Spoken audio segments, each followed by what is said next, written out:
5, 4, 3, 2.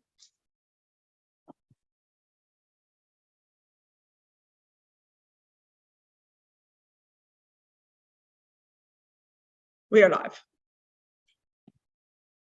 Welcome everybody, welcome to this meeting of the New Pension Committee in person and also on YouTube.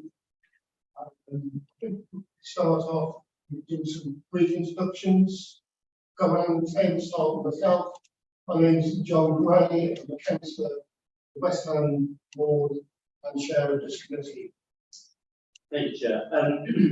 Councillor Joshua Garfield, Councillor of Stratford Ward and member of this committee, not currently Vice Chair, because never left one yet, but previously Vice Chair.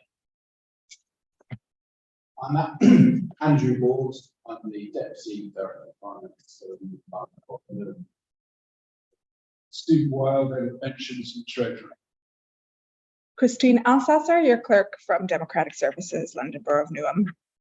James Scott, Head of People Transaction Services for Attending Pension Committee. I'm Harriet from Fine William, the investment advisor. Judy Gallagher, on what in hand. I'm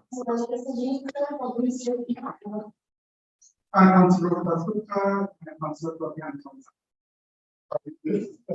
Colleagues who are joining us as members or observers of the committee, can I introduce you? Can't make up the names. Yeah, I can call them. So you've got John Saunders, Newham Pension Board, Tony Fernandez, James Grafton, and Momtaz Legal. We can't hear you, John. I can't hear you. Right, thank you. Move on to item 1 of the agenda. Apologies for absentee substitutions. I didn't receive any formal apologies, but it looks like you're missing Councillor Hudson, Councillor McCalmont, Councillor Bailey, and Councillor Adadja. She sort of did give apologies, actually, Councillor Adadja, because of the tube strike. She wasn't sure. And Oh yes, and Rakesh. Yeah, right. Oh, did she? Okay, not to me. Right. Okay, thank you. And Oh yes. Yeah, Chair, I am here, but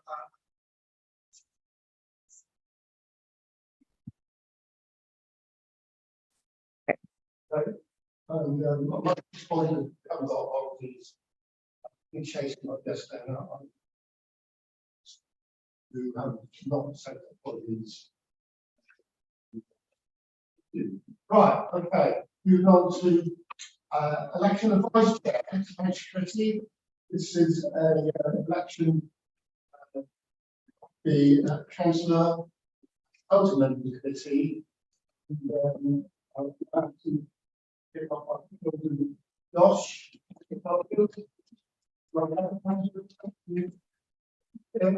Any other? Can't see anybody. So Josh, I think should be opposite by the shade. Right, moving on to declaration of interest. Just to give you the city is mentioned. I've just declared that I'm a member of the London City Shareholders Committee.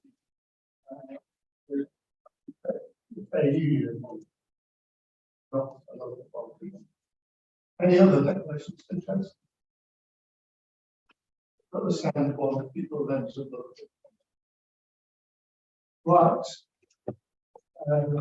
Moving on to minutes of the last meeting held on the 28th of March. I do equity maximize the time.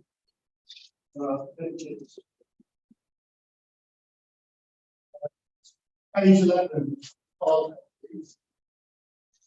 the OGA supervising more equity on page 11. Page 12, Could you put the, whatever it is, on the sheet, see? Decibels list. Yeah. Yeah, okay. Sorry. I don't know. No, we don't want that. On the bottom, where there's just, Well, they- left. so they- Okay, That's the one. well, you see what order they're in. Oh, like that. Do you want to see that? Is that what you mean? Okay, sorry. Yeah. Okay, so we've got page 12, that's page 813.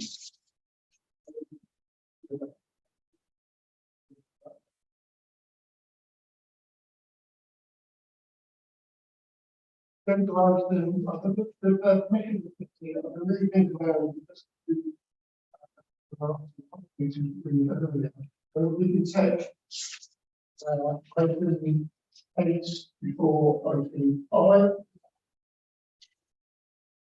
Opening 8. And the pension fund discretion of the votes. Page 115 to 158.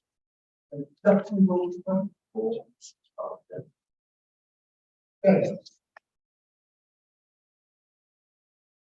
Good evening, everyone. So that would be page 115.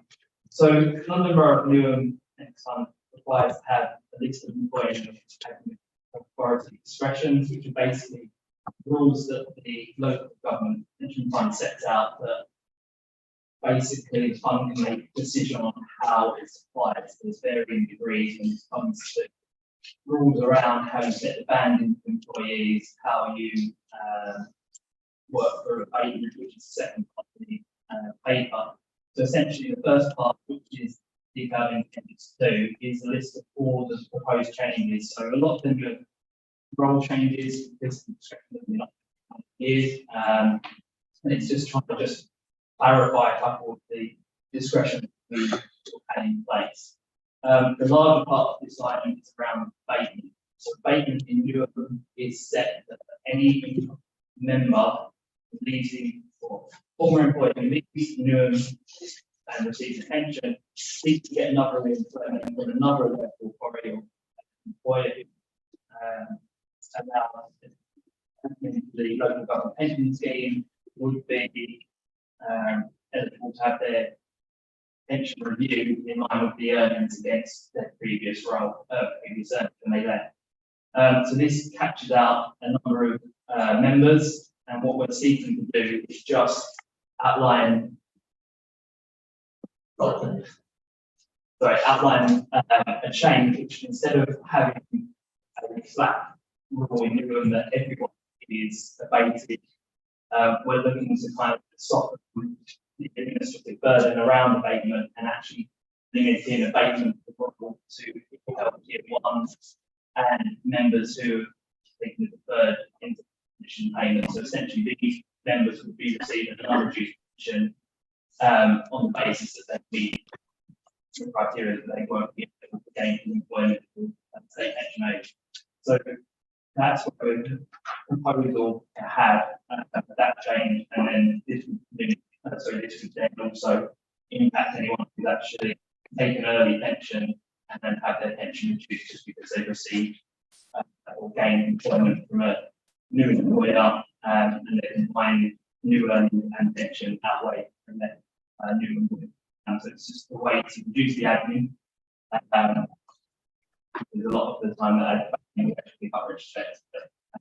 So that's basically what this paper is outlining, and it's open to me comment changing that under Appendix 2 and the recommendations around abatements, which is 0.3.23 of the paper. Okay, so on the abatement, and it is a complex issue. And then we can actually ask any questions. Agree? Chair, I mean, I have a look at the recommendations. I just guess on 2.1 it says, because the pension administration has reached an annual fund, that the annual saving is roughly 0.05%. Yeah. And then the recommendation to reduce the cases that were eligible from the period. Can I just ask clarification? Yeah, so essentially the stats and manifest cost how much pension to all the members who both recently retired, but anyone that have been receiving a life pension, so I can't be pension good. So what we estimate is savings is actually less, it's more like 60 grand, so whereas pension fund in total paying out an estimate around about 60 million a year, we're just saying that we're going to be savings. So that's essentially where sort of the small percentage comes from. It's just to articulate more the administrative time to process abatement, and as well, Newham is in the minority around how abatement is managed across other local authorities. Most extract before, other than the above, seems to be the most fairest way, which referring to so once you're being made high on the above here, like the beginning as well. So if you do a case,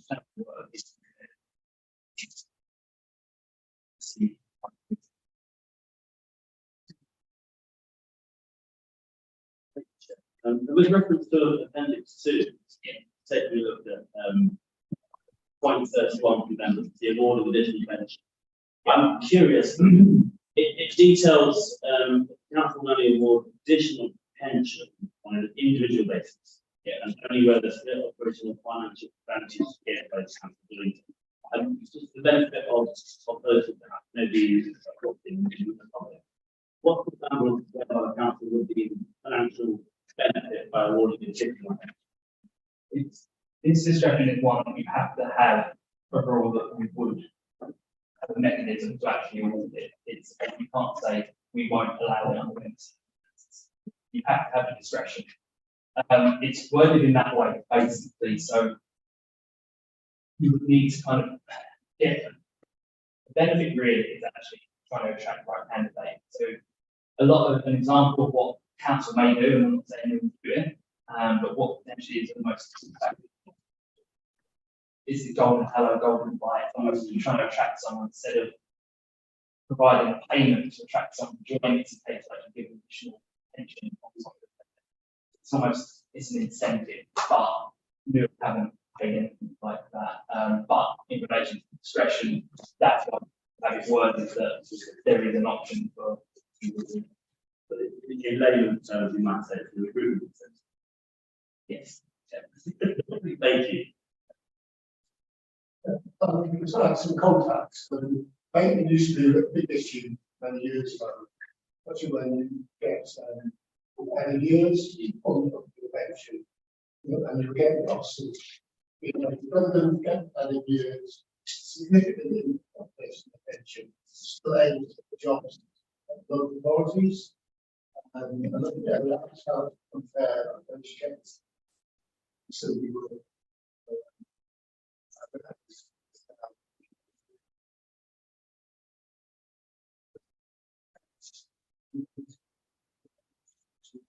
Jackson's the process. Don't take there's two recommendations to approve the list of proposed changes set out in appendix 2 and to approve recommendations in relation to amendments as outlined in section 3.23. So I believe Good reacher. thank you. So we'll go back to the agenda.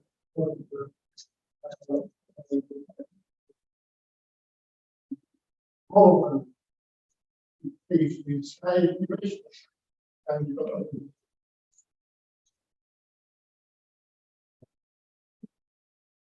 on your agenda. That's around that.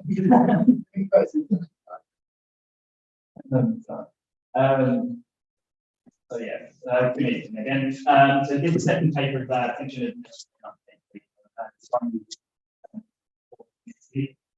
it covers all our standard updates relating to pension regulation from legislation along with government and performance.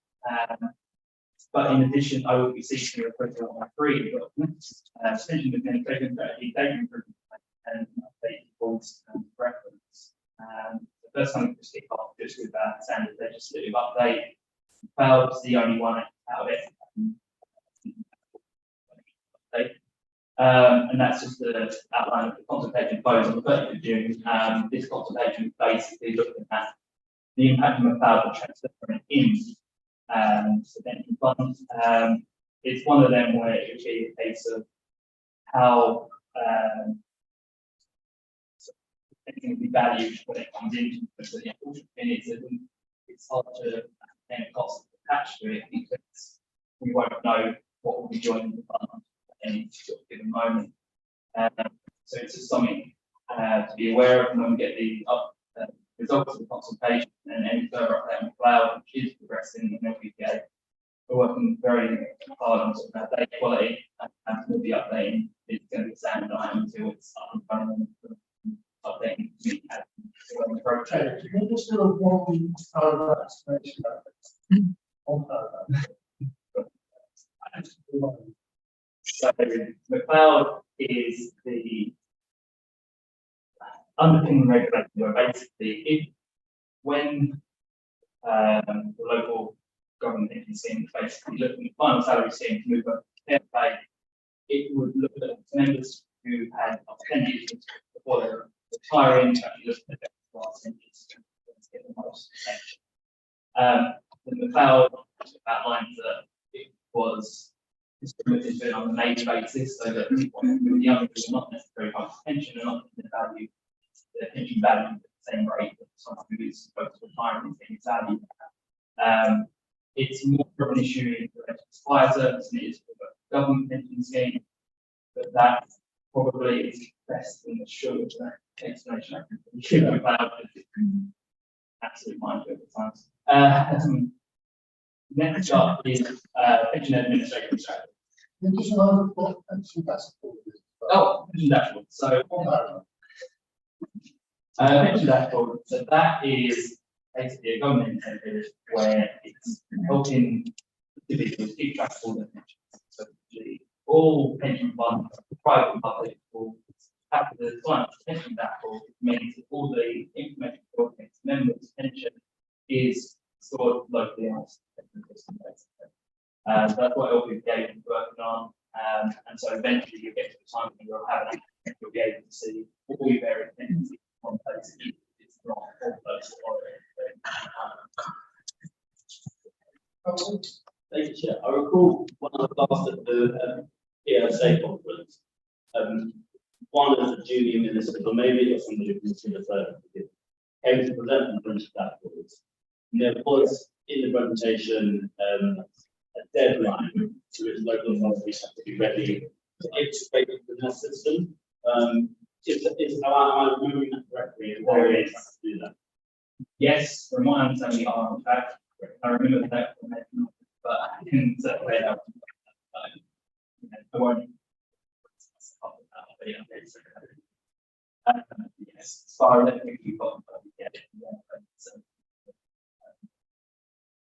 Pension dashboards are already starting. It really is. It's just, I think everyone, it's just the way you can do the maintenance on finance, basically, it'd be another, DBA's finance on set place, and hopefully there won't be so many lost pensions. That's one of the exactly the driver behind is if you have a pension, don't realise how to have a pension. So yeah, definitely it's a lot, it's going to be benefit.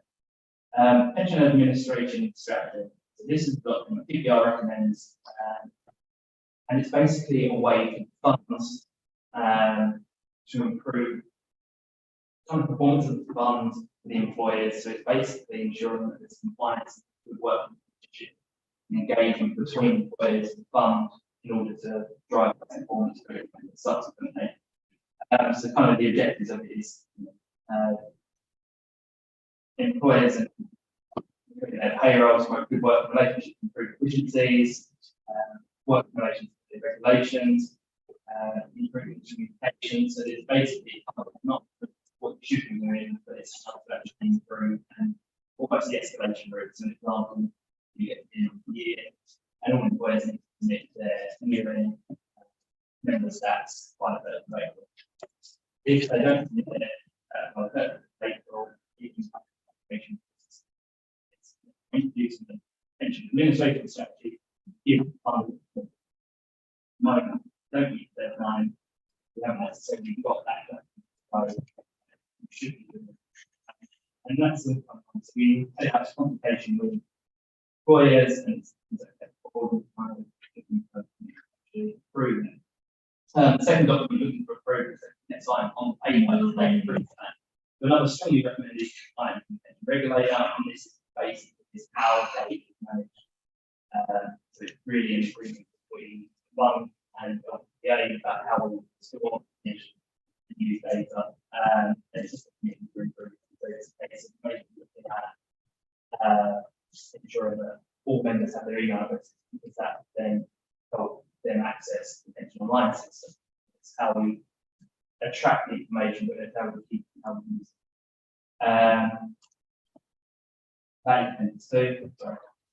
Next time is the project pace update. So this is essentially LPA went to new system BPM in November 20, after a number of its performance.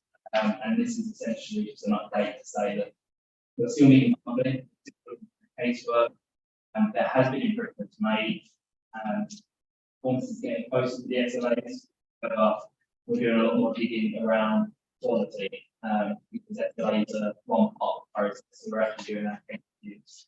And that's why we're able to meet them monthly to grades where you can meet the SLA, get so that's what we're just kind of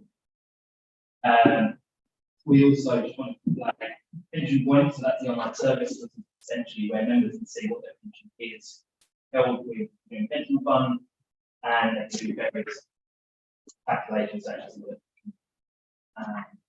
so it's a good tool. It's one with LPA is on at the moment, one of the selection up on although we're at 18% great in November, where we have 0 in the system. It needs to be a lot. Because it really is a good tool. It really is. The next item I was covering is the pension board. So on the base, I'm a deferred pension. So anyone who has an email address, if you don't have an email address, so contact that's for us because we kind of have very needs to we can see the addresses, contact, and we're going to start looking to try and find ways to actually contact, not just saying this is registered pension point, but it's kind of like we can get up to date with details and then register and all the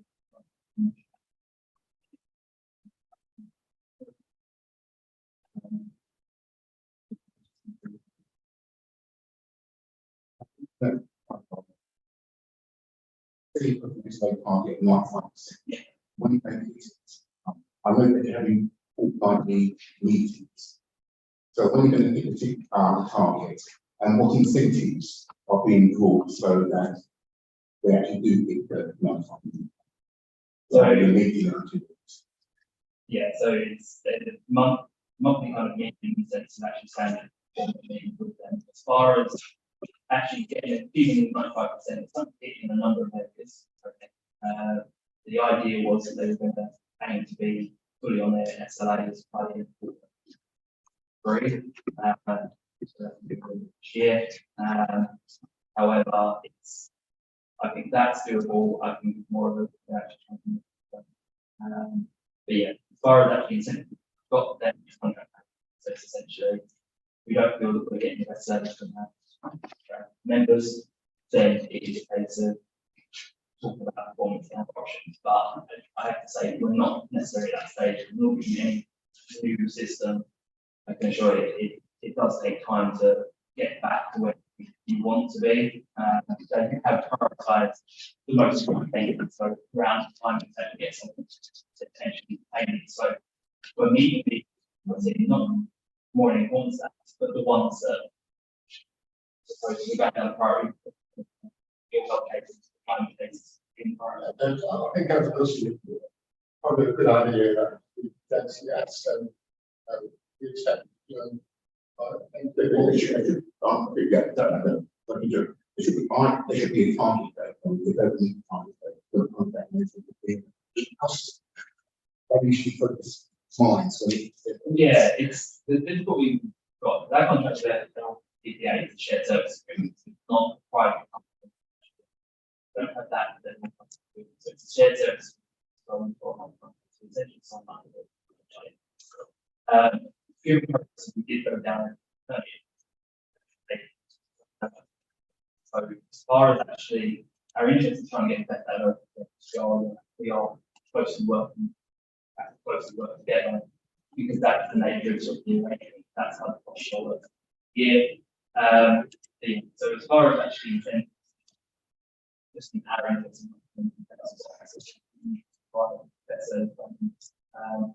yeah, we are holding together to account and there are or end of brands. Okay, so what we got here, so what's on the next?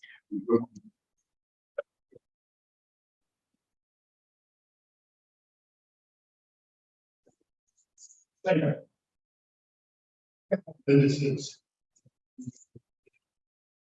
Helpful. Yeah. Oh, Yeah. but can you, somebody who advise me how to get my email?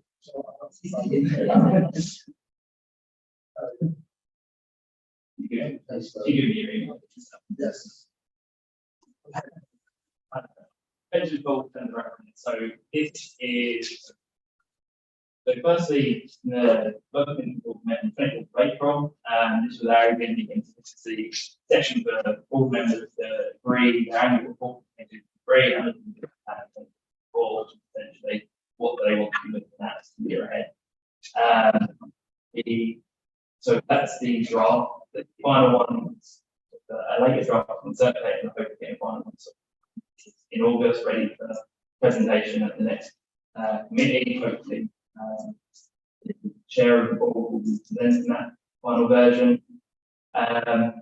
In relation to the second meeting that you took place was on the 26th of June. This meeting will include basically the item that we discussed today, performance, LPPA, as well as the going through.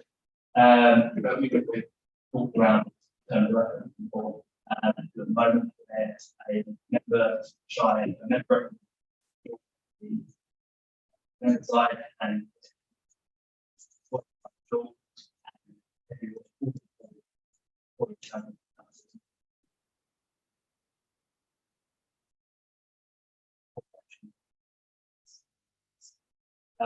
we have obviously discussed who would like to stay on, and one of the areas we're kind of looking at in terms of reference is about the makeup. So we essentially keeping the model that we've got in relation to member representation. That basically means that we'll be requesting a member nomination from each of these main trade union bodies, which will be the two members who currently represent for union. In relation to the employer reps, we've got to engage employers as well as the new ones, main employer body, so it's engagement such as on borders, employer representatives. In relation to other changes, in relation to terms of reference, the main change is around what will make a score. Currently, it's 2 member reps and 1 employer rep. We're now ensuring we've got 3 members available at each meeting, and that's pretty much the main change. Obviously, that's in the detail in the screen. And finally, membership. So there was a lot of concerns over last year, rightly.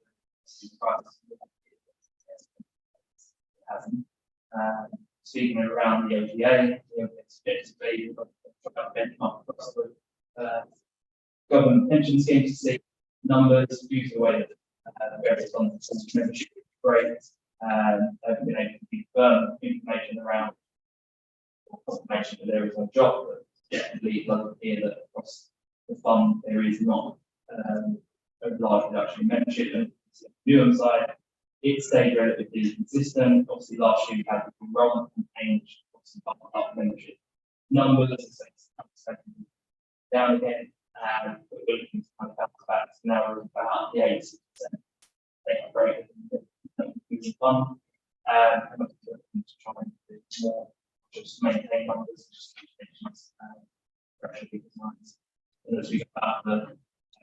drought pension point, there will be it on top of the surroundings and LG. And that is the main thing of public citizens.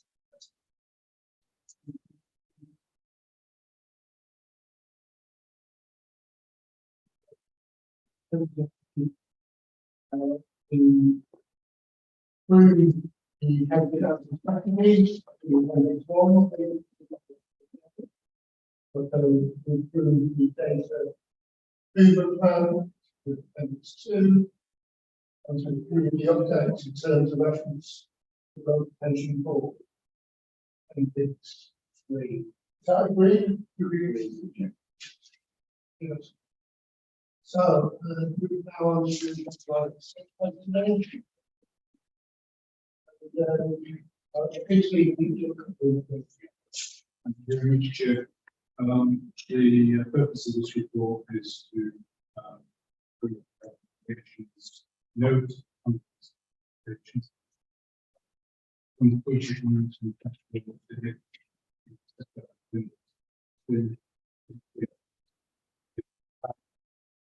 to committee that's to agree the consent of the report, specifically draft pensions for extreme page 61 and the draft pension fund business plan set out in appendix 4 page 63. I'll go through the report and throw out what I think are the salient points. That's okay, Chair. Sure. Paragraph 2.2, just wanted to highlight that Bromley and Chelsea agreed to remain within the SID and now signed up to the combined shareholder agreement. That is not before business. Now that they've signed up, this is now business. The FCA and the government is now being withdrawn. And the other things, the annual reviews that the SID carry out, they carry out an in-depth review of individual funds. They're in the process of doing that on the global SID global fund strategy, which is managed by Inco.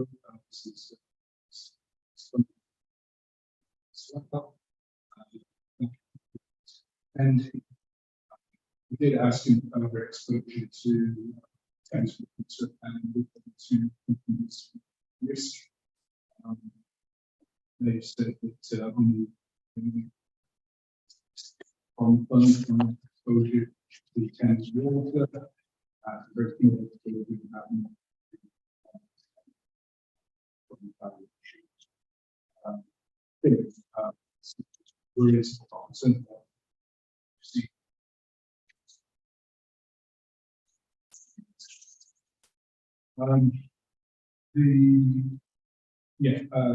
other things I wanted to bring to note are that the Global Equity Value Fund, which is in the process of selections for the award of that mandate. That's progressing. Smith, our investment advisor, had a meeting with the July just to set out what the requirements from that emerging fund. Other things happening at SID is that they've carried out an assessment of value on their sub-funds. One's that we have two funds that we invested on their platform. One is the Global Focus Fund, Equity Focus Fund. That was long period ago and had to move into London SID. And as I mentioned previously, the Inco Fund. So those two funds were invested, were awarded 2 stars, which means that both funds would be the value and some of the criteria as wanted to go forward. Just on the LGPS update, there was an important consultation that was published on 11th of July. It ends on the 2nd of October, covering investments and holding of assets. Some of the key points from that consultation that all assets move into the pools by 2025. Now, it doesn't specify whether that's just listed assets.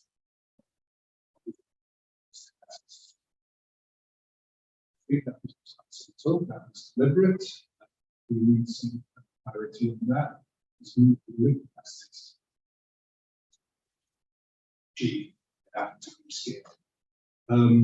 There is an expectation for a 5% allocation to levelling up. They will depend on the LGPS build pipeline of investable opportunities. Now, our fund has already achieved that for its investments in the housing mandate with Jane. The other proposal is a 10% allocation to private equity. And this is also in line with fund's current strategic asset allocation. And officially implemented the CMA requirements for investment consultants, which we've already done. So I think this fund, other than trying to transfer assets effectively, think about 2025, I think we're well to achieve anyway. So we're in a process of developing a response to that consultation, which we will circulate to members to advance. The other thing of note I wanted to bring to your attention is that on the 17th of May, the Department of Education published a policy for guaranteeing the outsourcing arrangements of academic trusts. We've now got clarity on that, letting for it. If, for instance, the outsourcing contractor should go bust and any deficits left by the individual contractor, it will have to be picked up by a letting authority, and if the letting authority can't do that liability, the academy, they can't meet those liabilities, so they picked up by DFE rather than that. That's positive as well. Going to follow on this fund. Yep. That's caused a lot of problems in the past. Yes. Haven't we had done bust? So,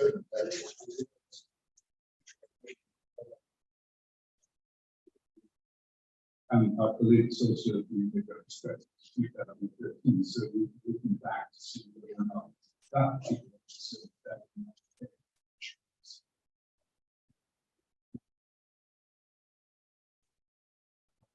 pension fund wanted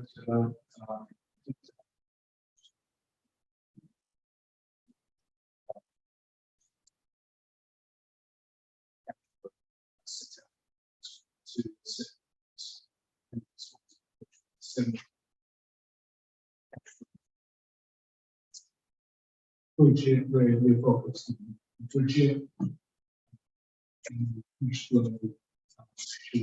We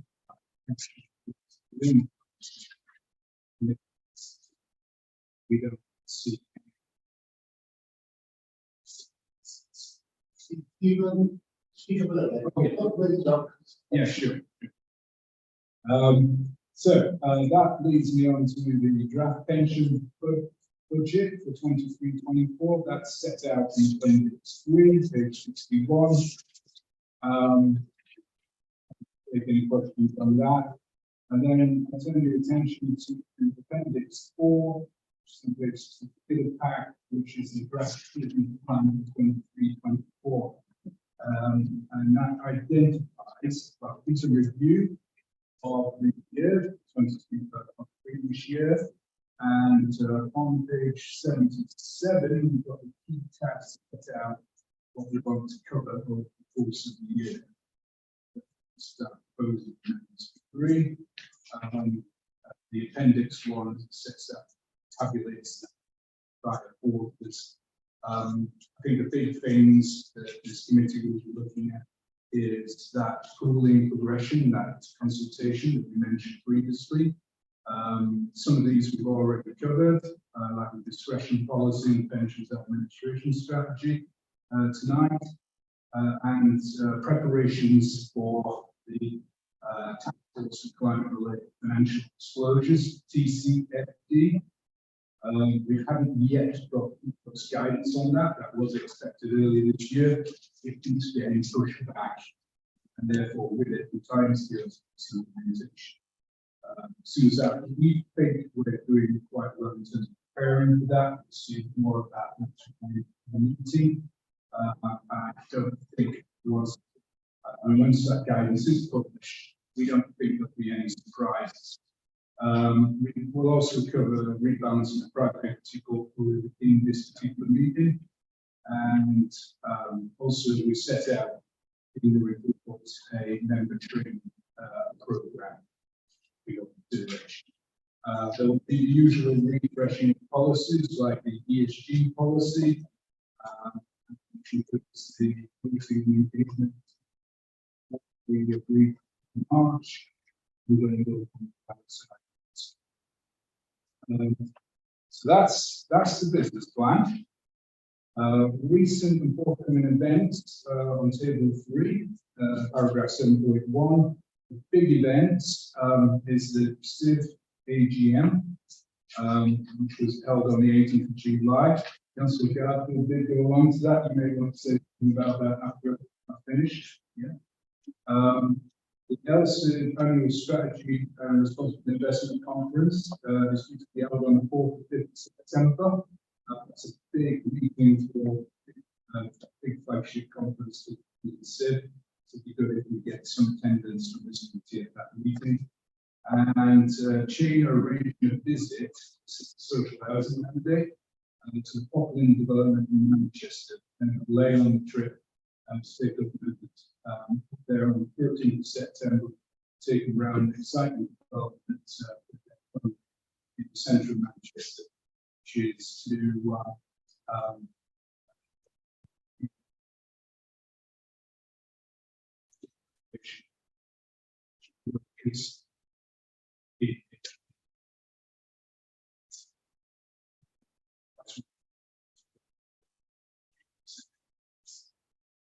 and draw your attention to the LAPF Investment Awards. We have been shortlisted for the Best Climate Risk Strategy, which is to be able to 14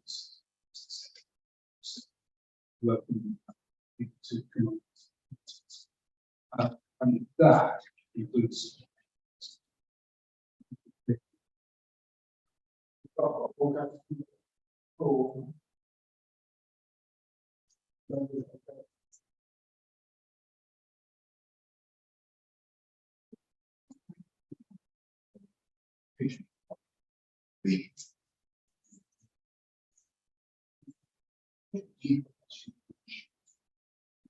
work out what your anticipated deficit is going to be at the end of this fiscal year, which is going to be yeah.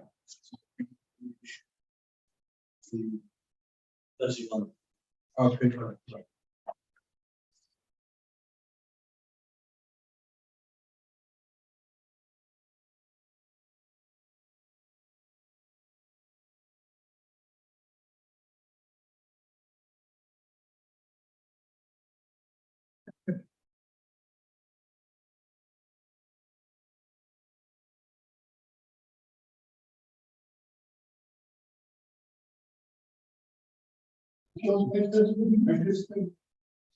which make those ones. That big number was the number. Big number, I think they referring to page 61 on the pack, or is that the 2020? The big number 31, which is basically capital budget. Yeah.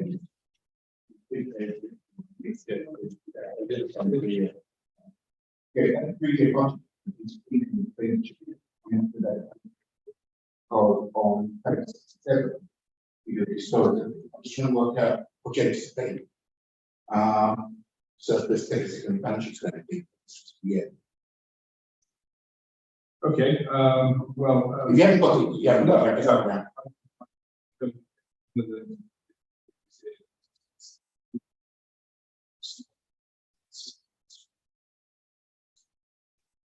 Then invested.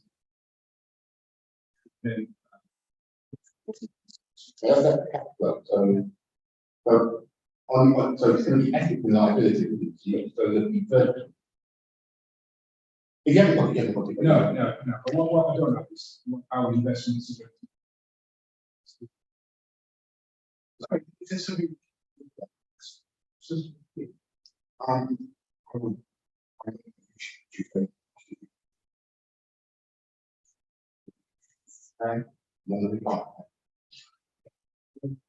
Stephen.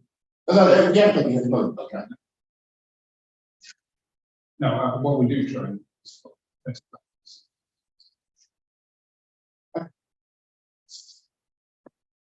Perhaps I can think about. But if you want to do that pension deficit and pension surpluses, so normally, yeah, if you, what do you expect at the end of the financial year? You may or may not get it, but it's a good idea to always say no surprises. No, Can I just go back to pension fund for your budget? I think that's wrong. And I know we've got stations, station measures, no wrong concern about nature of LGDS investments are becoming more expensive, moving towards private equity, the incentives, more expensive management. But it just seems that the budgets back to 22-23 net budget is more malicious. And I know there's money coming in and out.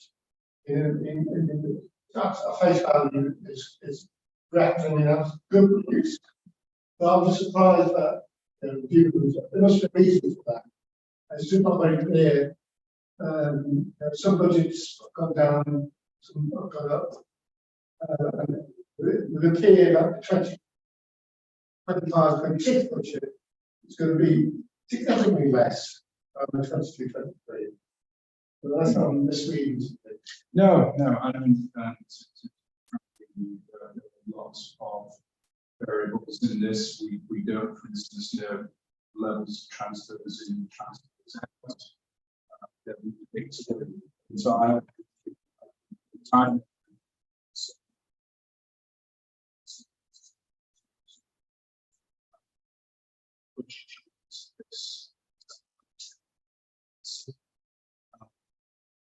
These death benefits, of course, they can move around. I mean, in terms of pensions, it is linked to pension benefits are linked to inflation. That they have, we went up 9%, 9.5% in March, and inflation.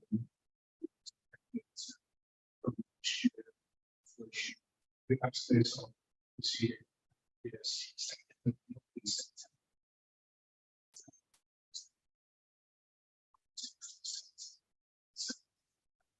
Again, this is really a best guess on what we think those factors might be. It's based a lot on our actual experience, but the inflation issue is and also to membership or contributions are linked to salary uplifts. So yeah, it's still guesswork, but there are a lot of components. The important thing is we can monitor this and we monitor it very closely through the year. So if and we do this on a quarterly basis, and if there is an issue, we should be able to flag that up very quickly. Overlaying this, we've got the actuary as well, looks at our cash flows, check that going longer term to make sure that we although during this vote, I submit these members, so we're going to cash flow in there, but once you add back that brings cash to the bottom line. So that's essentially. So that is. I'm still confused, what's going on? So in the budget, what assumption have you made about inflation and next year and for years? And what assumptions have you made about volume, i.e. number of employees who are part of the pension scheme this year and following years? Because it's a combination, the change will be a combination of volume and price. So what's those assumptions? But it is a combination of those. I don't have the breakdown. We saw it. Like you normally in a budget, you have the assumptions behind it. Just like and you can say what the assumption of is one. The government rate, the inflation is 6%, falling big right now. The management expenses, in the middle of it, Yes. now that is going up. And again, from 8.5 to just over 10.5. It's quite significant, I think. Well, yeah, and the investment management expenses actually 6%. That's because shifting the investment. Well, one is that they're linked to assets under management. So as assets grow, so do the expenses, because they have borrowing fees. And the second factor is that a growing portion of assets, liquids,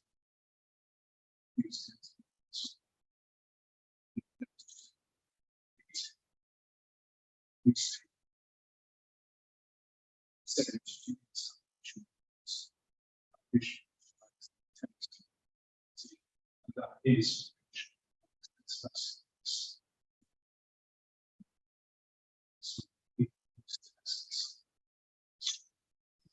It's something we need to keep an eye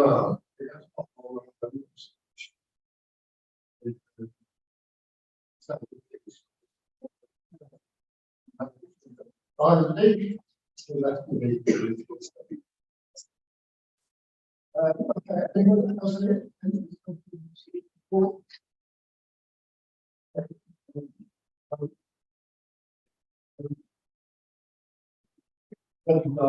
The notes. Typically, the budget for the cash flow. Independence of 1 and 2. I also has to agree contents of this report, specifically draft pension and budgets.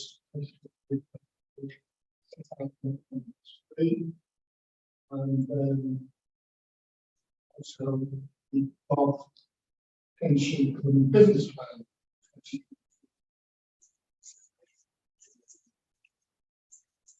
Please. Go ahead.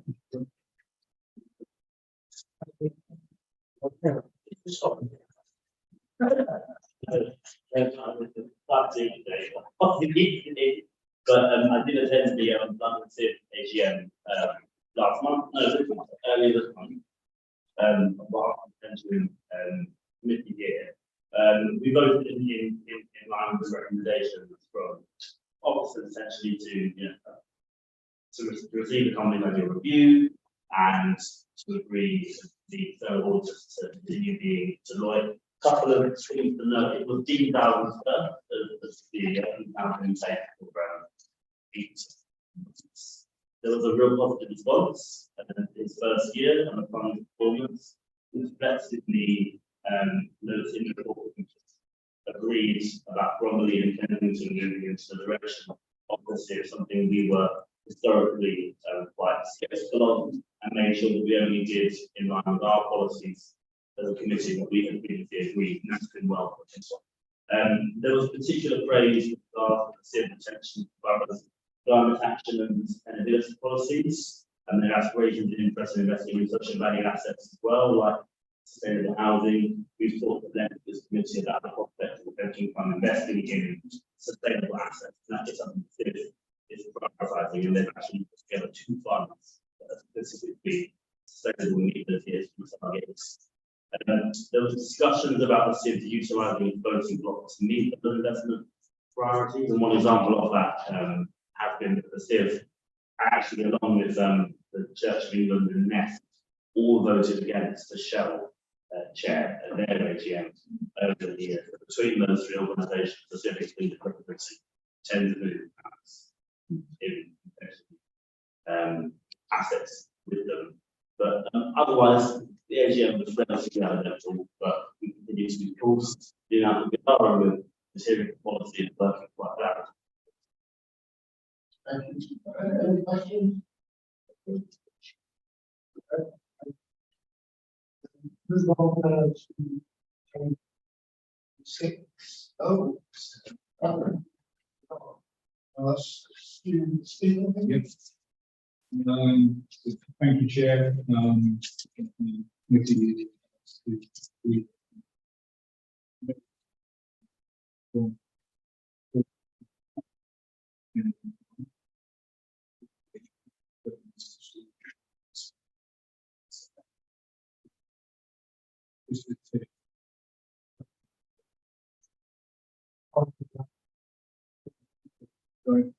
The fund asset valuation for one was 1.676 billion, so 46 million from the previous quarter. Maybe content volatility to during that quarter. I've got to check on, I think my colleague Rafi sent the reference and update about 6 million as of yesterday, and I'm pretty sure in 1.692 million, so it's up to 62.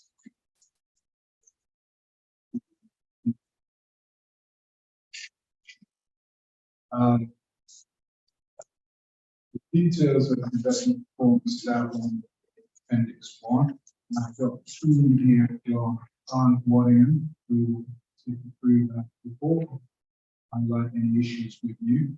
So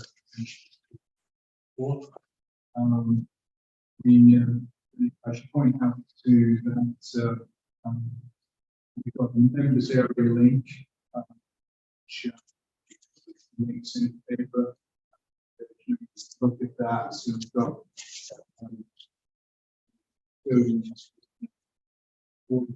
there, all the investment records on that portal, along with the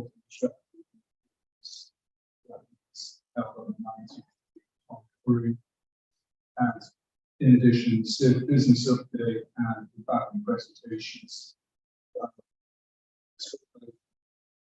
We'll do the next week, just to take you through that so that you can see what is on there. It's a pretty useful library or resource for members. The other thing I should bring to your attention is the third report that was done. Provides benchmarking information on investment performance. That report came out for 22-23, and provides analysis that New Fund was the only fund in London that managed it.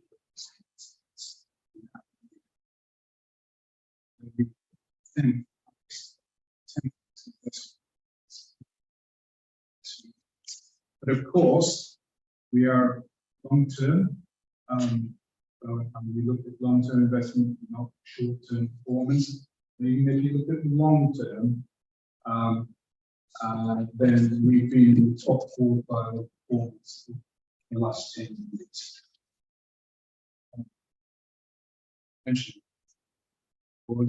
So what I'll do next bit is the climate governance disclosure. I'll be going to take you through. So I'll start with Kieran, just to take through the first one forms report, and then we'll go on to Frank, who will take it back.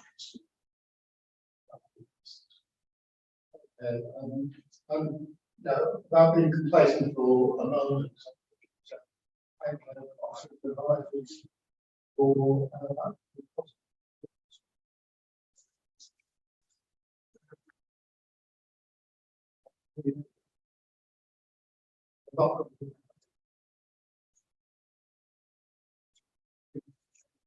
very bad. So, is there any questions on Stephen's contribution? Or moving on to follow one?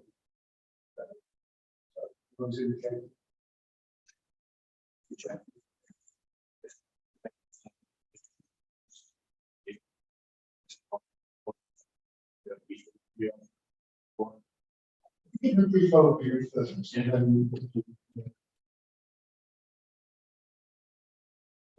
As Steve said, please pay attention.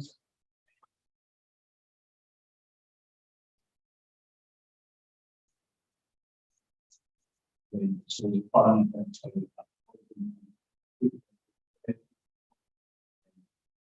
Steve said was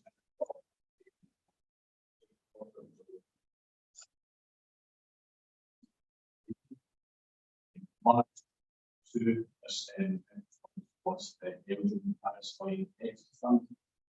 And the largest factor was the Shoulders Protection Fund structure, which is in place to effectively install the net value so that the fund as expected and spent is outperformed.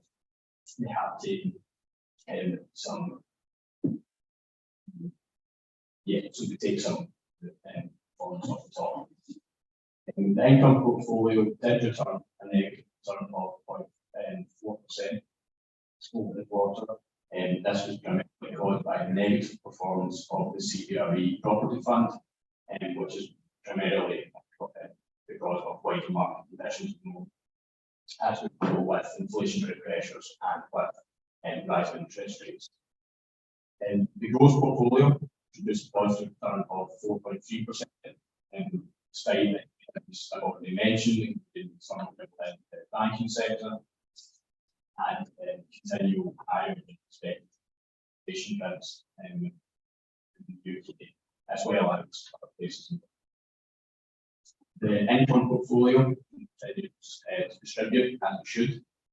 Distributed £3.1 million over the quarter, which, as we've heard already, goes to the fund to help make benefit payments for members.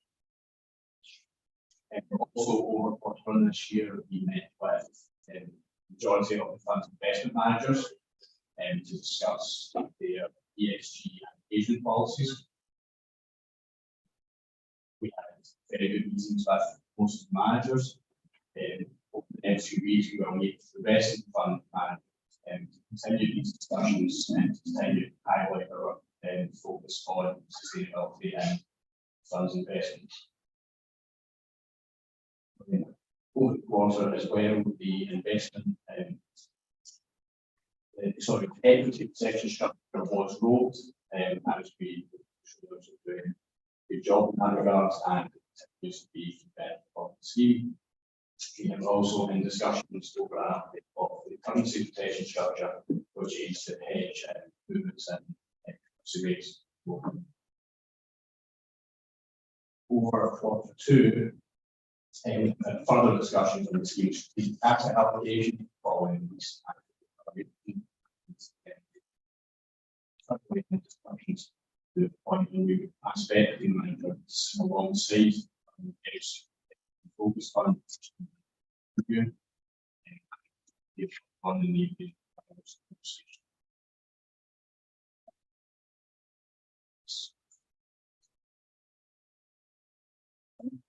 as the key points and the questions.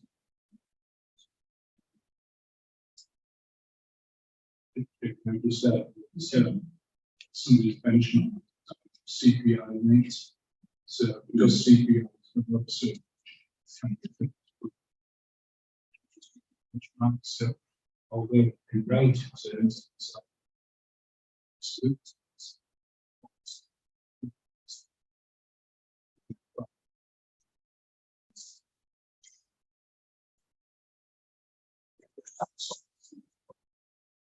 With the funds on page.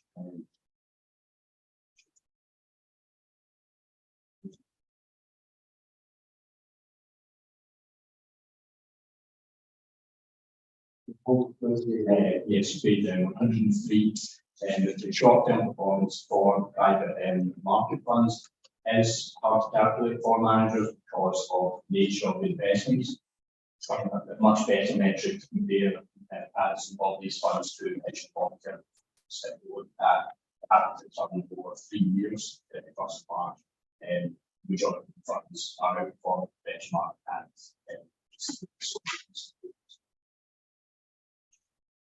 Then you can just confirm they're not black and white. sorry, and there were no changes to ratings of funds to the colours. Not connected. Not red. No, next.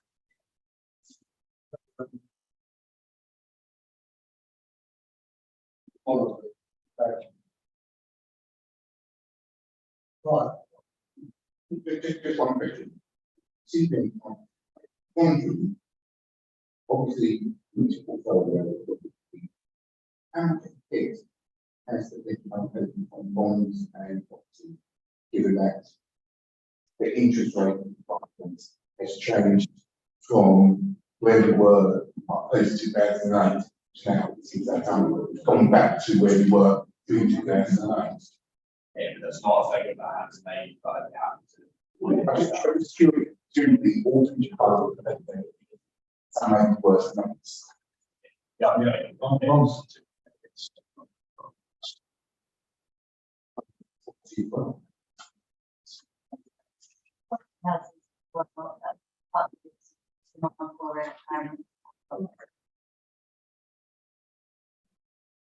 Sometimes it's not easy.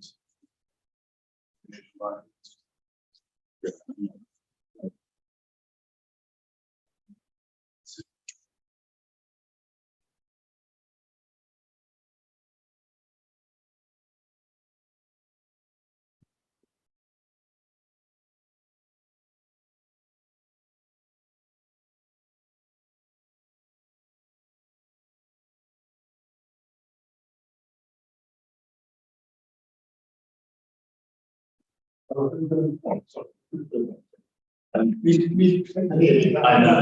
I wasn't sure if I'm doing the midpoint either, but I just wanted to comment on good news about Longview and in Ron Walling's view, does this take us completely out of the risk area? Wow.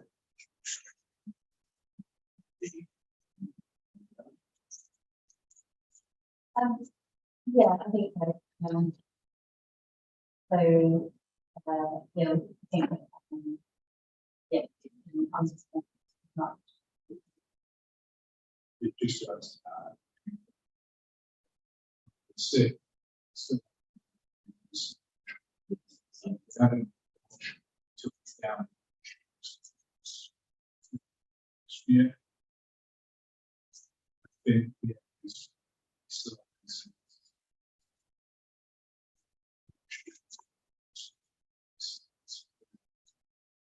Of the just stocks are in there. I mean,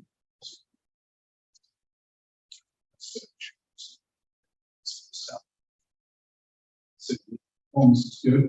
We did have a lot of money in them, to be honest with you, 50 million, still it's bigger. But that we Smith is low.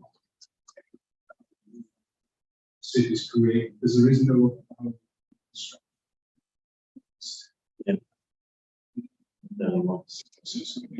So we'll be looking at that again.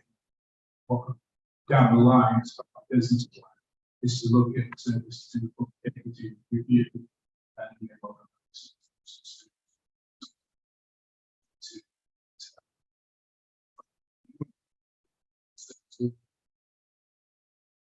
one of them.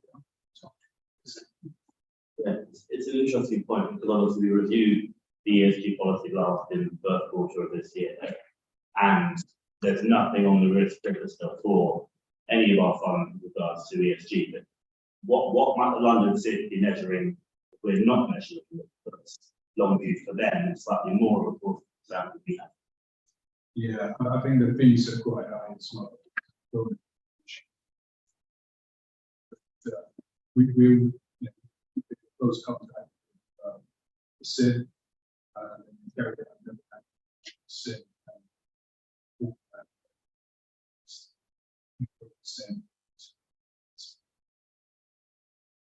Yeah, I think a lot of their initial concerns is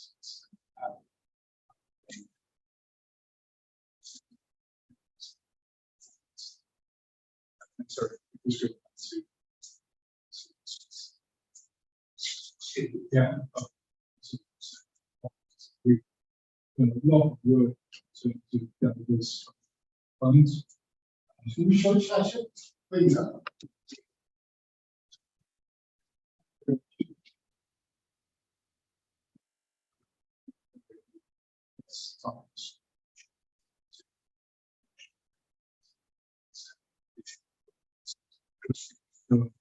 Diversify.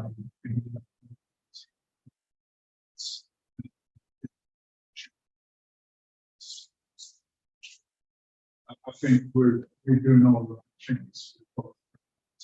Certainly to diversification. So then, I think if you look back at, we've seen that huge volatility, listed markets going up and down, more people, transition back.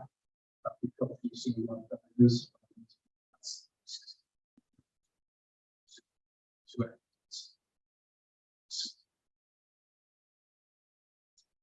No, I think that's right. Yeah, and having private market assets also smooths out your return. Looks like made as part of back to charges. I assume that the charges, management fee charges, and the fine charges will be impacted by us transferring more assets into the city. And that will be impacted because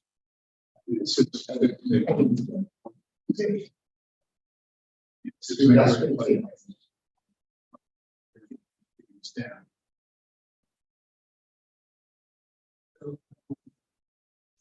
it's fine. Those valuable questions.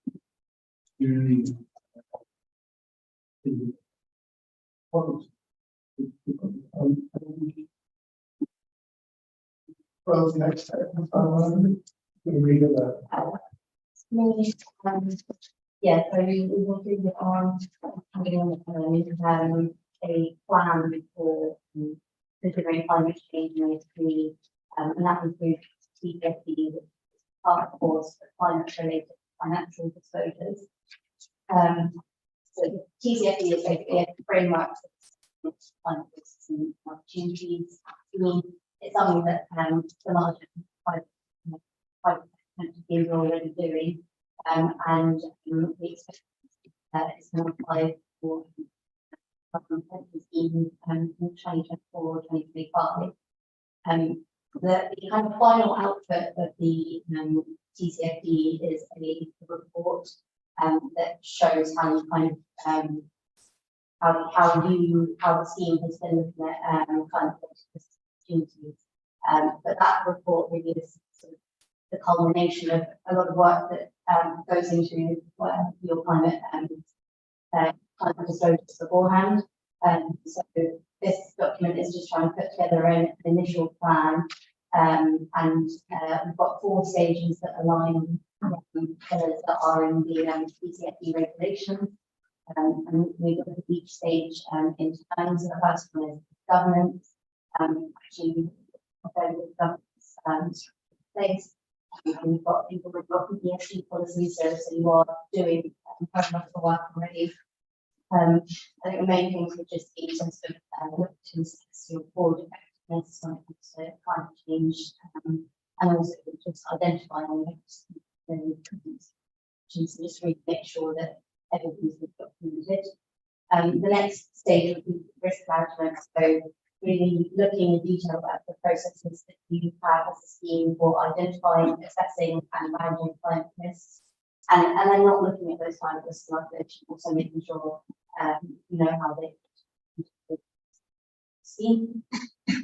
The third thing to look at is metrics and targets. So TCFD regulations say that you need to look at 4 different metrics.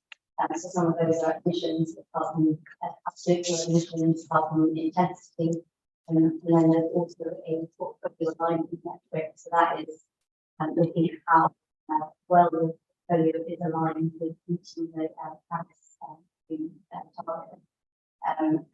Temperatures below 1.5 degrees.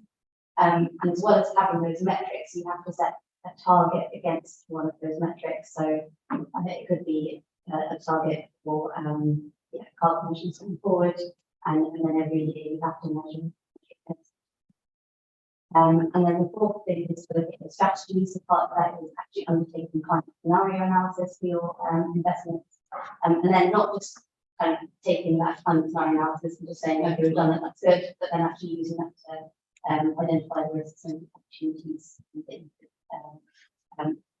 that you can take to target. And then you take all of that and then you so yeah, if you've done all that work beforehand, then yeah, the actual report should be approved. And then in addition to the TCFD part, another thing that we should do is thinking about section the net zero commitment. So at the October meeting, then we'll come with success out to us. And then making sure that you've got time to actually achieve.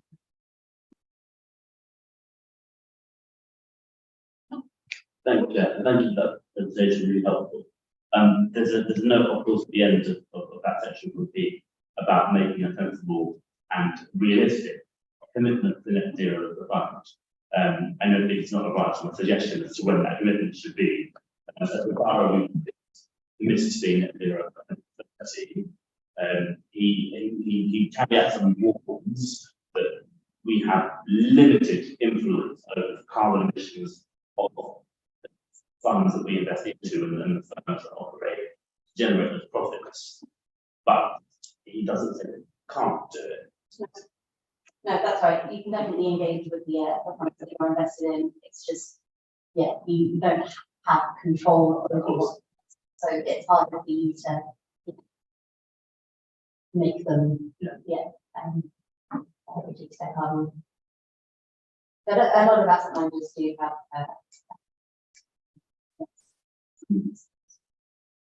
If I may ask a follow-up, Chair, is it your opinion that we could, as a committee, decide that 2030 in line with London Borough of Newham's target is the same, and that would be a realistic aspiration?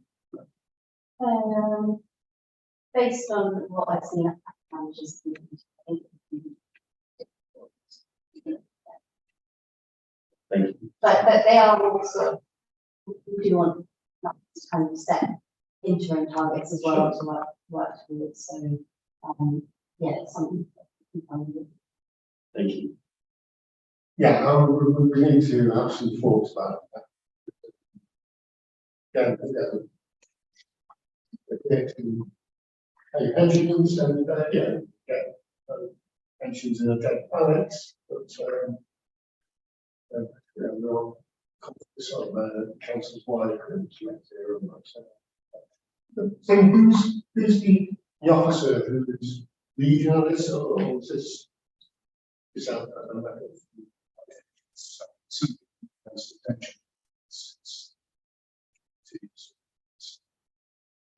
and worthwhile. We have a supports council. We have a corporate director in that position. Sorry, are you referring to the climate director fund? Yeah, Maybe a director, sorry. yeah. There should be some contact with Yes. Be good to involve. It's Jacob. Jacob. Again, we all a separate. We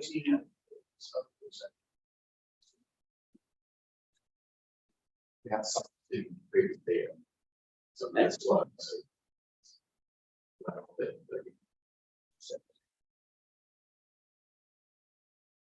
Just add to that, Chair, about the steps we've already made, that's outlined in paragraph 5. Huge progress in terms of driving down fossil fuel. Sorry, page 94. Back. Yeah. Back in 2000, 6 million.